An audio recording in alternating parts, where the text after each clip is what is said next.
ಮೈಸೂರಿನ ಸುತ್ತೂರು ಮಠದಲ್ಲಿ ರಾಷ್ಟ್ರೀಯ ಸ್ವಯಂ ಸೇವಕ ಸಂಘದ ಮುಖ್ಯಸ್ಥ ಮೋಹನ್ ಭಾಗವತ್ ಅವರ ಭೇಟಿ ವಿಶೇಷ ಗಮನ ಸೆಳೆಯಿತು. ಜೆಎಸ್ಎಸ್ ಮಹಾವಿದ್ಯಾಪೀಠದ ಸುವರ್ಣ ಮಹೋತ್ಸವದ ಅಂಗವಾಗಿ ಆಯೋಜಿಸಲಾಗಿದ್ದ ವಿಶೇಷ ಉಪನ್ಯಾಸ ಕಾರ್ಯಕ್ರಮದಲ್ಲಿ ಭಾಗವಹಿಸಲು ಅವರು ಮೈಸೂರಿಗೆ ಆಗಮಿಸಿದರು. ಸುತ್ತೂರು ಮಠದ ಸಭಾಂಗಣದಲ್ಲಿ ನಡೆದ ಕಾರ್ಯಕ್ರಮದಲ್ಲಿ ಸಾಮಾಜಿಕ ಸಾಮರಸ್ಯ ವಿಷಯದ ಕುರಿತು ಮೋಹನ್ ಭಾಗವತ್ ಉಪನ್ಯಾಸ ನೀಡಿದರು. ಸಮಾಜದಲ್ಲಿ ಏಕತೆ, ಪರಸ್ಪರ ಗೌರವ ಹಾಗೂ ಭಾರತೀಯ ಸಂಸ್ಕೃತಿಯ ಮೌಲ್ಯಗಳ ಕುರಿತು ಅವರು ಮಾತನಾಡಿದರು. ಜೆಎಸ್ಎಸ್ ಮಹಾವಿದ್ಯಾಪೀಠದ ಸುವರ್ಣ ಮಹೋತ್ಸವದ ಅಂಗವಾಗಿ ವಿವಿಧ ಸಾಮಾಜಿಕ, ಶೈಕ್ಷಣಿಕ ಮತ್ತು ಸಾಂಸ್ಕೃತಿಕ ಕಾರ್ಯಕ್ರಮಗಳನ್ನು ಹಮ್ಮಿಕೊಳ್ಳಲಾಗಿದ್ದು, ಅದರ ಭಾಗವಾಗಿ ಈ ಉಪನ್ಯಾಸ ಕಾರ್ಯಕ್ರಮ ಆಯೋಜಿಸಲಾಗಿತ್ತು. ಕಾರ್ಯಕ್ರಮದಲ್ಲಿ ಮಠದ ಸ್ವಾಮೀಜಿಗಳು, ಜೆಎಸ್ಎಸ್ ಸಂಸ್ಥೆಯ ಪದಾಧಿಕಾರಿಗಳು, ವಿವಿಧ ಕ್ಷೇತ್ರಗಳ ಗಣ್ಯರು, ವಿದ್ಯಾರ್ಥಿಗಳು ಹಾಗೂ ಭಕ್ತರು ಭಾಗವಹಿಸಿದ್ರು. ಇನ್ನು ಮೋಹನ್ ಭಾಗವತ್ ಅವರ ಮೈಸೂರು ಭೇಟಿ ಹಿನ್ನೆಲೆ ನಗರದಲ್ಲಿ ಭದ್ರತೆಗಳನ್ನು ಬಿಗಿಗೊಳಿಸಲಾಗಿದ್ದು, ಸುತ್ತೂರು ಮಠದ ಸುತ್ತಮುತ್ತ ಪೊಲೀಸ್ ಬಂದೋಬಸ್ತ್ ಕೈಗೊಳ್ಳಲಾಗಿತ್ತು. ಒಟ್ಟಾರೆ ಜೆಎಸ್ಎಸ್ ಮಹಾವಿದ್ಯಾಪೀಠದ ಸುವರ್ಣ ಮಹೋತ್ಸವದ ಅಂಗವಾಗಿ ಇನ್ನು ಹಲವು ಕಾರ್ಯಕ್ರಮಗಳು ಮುಂದಿನ ದಿನಗಳಲ್ಲಿ ನಡೆಯಲಿವೆ. English language is inadequate to fully express the content of many Bharatiya concepts, purely and exclusively Bharatiya concepts. And today's subject relates to such concepts. So I will have to start my lecture by explaining some English words well known to you, but I have to explain in what sense I am using those words. Because there is no other way. During translation, the nearest words are applied for those concepts. Nearest English words are applied for those concepts.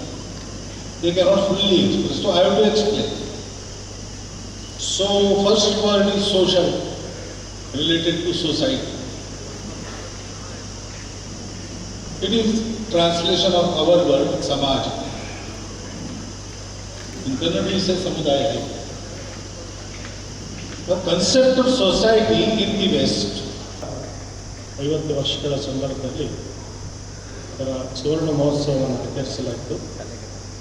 ಮೈಸೂರಿನಲ್ಲಿ ಶಿವರಾತ್ರೀಶ್ವರ ಜಯಂತಿ ನಡೆದಂಥ ಸಂದರ್ಭದಲ್ಲಿ ಅದರ ಕೊನೆಯ ದಿನದಂದು ಅಂದಿನ ಮುಖ್ಯಮಂತ್ರಿಗಳಾಗಿದ್ದ Shri S M Krishna ಅವರು ಸುವರ್ಣ ಮಹೋತ್ಸವವನ್ನು ಉದ್ಘಾಟಿಸಿದರು.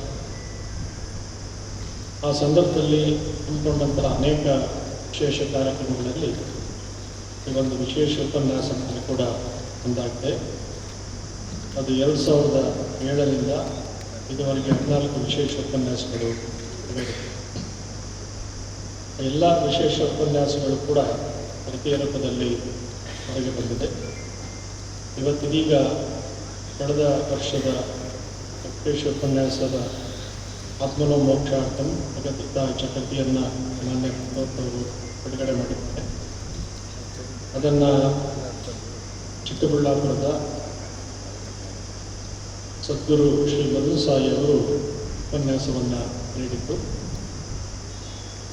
ಅವರು ವಿಶೇಷವಾಗಿ ಇವತ್ತು ಇಂದಿನ ದಿನಮಾನದಲ್ಲಿ ಸಾಮಾಜಿಕ ಸೇವೆಯಲ್ಲಿ ವಿಶೇಷವಾಗಿ ತೊಡಗಿಸಿಕೊಂಡು ಅದು ಆಸ್ಪತ್ರೆ, ಶಿಕ್ಷಣ ಸಂಸ್ಥೆ, ಎಲ್ಲ ಕ್ಷೇತ್ರಗಳಲ್ಲೂ ಕೂಡ ಒಂದು ಧಾರ್ಮಿಕ ಸಂಸ್ಥೆ ಹೇಗೆ ಸೇವೆಯನ್ನು ಸಲ್ಲಿಸಲಿಕ್ಕೆ ಸಾಧ್ಯ ಇದೆ ಅನ್ನೋದನ್ನು ಅವರು ಪ್ರತ್ಯಕ್ಷವಾಗಿ ಸೇವಾ ಕಾರ್ಯದಲ್ಲಿ ತೊಡಗಿಸಿಕೊಂಡು